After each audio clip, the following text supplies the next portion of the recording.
Kapor baman kesni, awan lam shipi da unang yalam ni. Kana ka bomentaru ya kana ka state library ru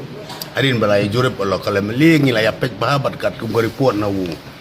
librarian in charge bat kini ki officer imat kana ka foundation ni formation kamlong ka biang te ngilai apruk ngilai rai baya kana kin pak report burut kerang managaliang jongka concern engineering wing la ka MGC na nya ka tourism department ru ngin siapet ba ya kana ngin happen prano ngin sinabe daga new project dekat kum ka building permission ka batmai ka long G+5 te at least ka song haki bakin dala one other level kin sa report sagi kin penkre ya ka DPR la ka G ground plus 3 ru ka biang ma ground ka long ka parking kan suk ya kiniki pai bar ki one ban ya pa simbenta gi jele akai bo per bat sejrong kin sadong ki hall ki auditorium pilayo ihi deka condition kumbalong mentaro kanika hall kala long outdated but mapat ka juk mentah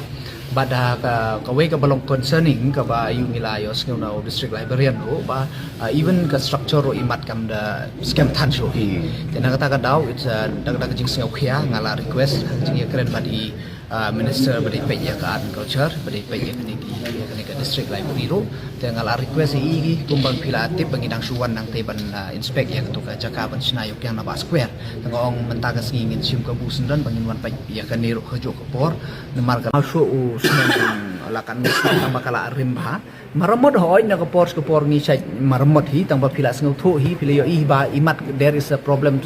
since from the foundation but menta pila yo i ka expansion jong ka mut ki briu kinang bon population nang bon tingina sngau thu ba ka jing pun kam jong ka ni ka hol kala long very frequent te mi sngau thu ba la da tang na ka maramot ka repair hoy last time go na kliang jong ka habalong la hagalas MDA government ro ka jing elam jong isar hi ila sanction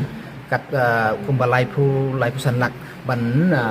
le ka renovation tang bangi sngau thu tang da ka renovation kan long so tingi don kam hi ban yo no da ka bathmai na nomar ka ni ka problem dai su tang nam ta kini ki jing duna ki bakat tu kan ni handai ngedok ka foundation level te na kata ka daw ngis ngau don kam ba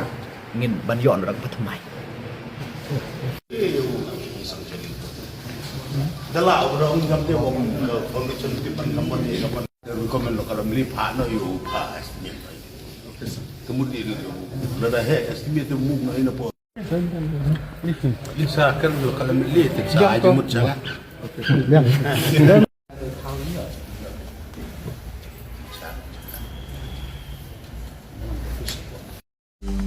Banyo iki kuwan baman kesni, sumhawan subscribe ka channel unang yalam news.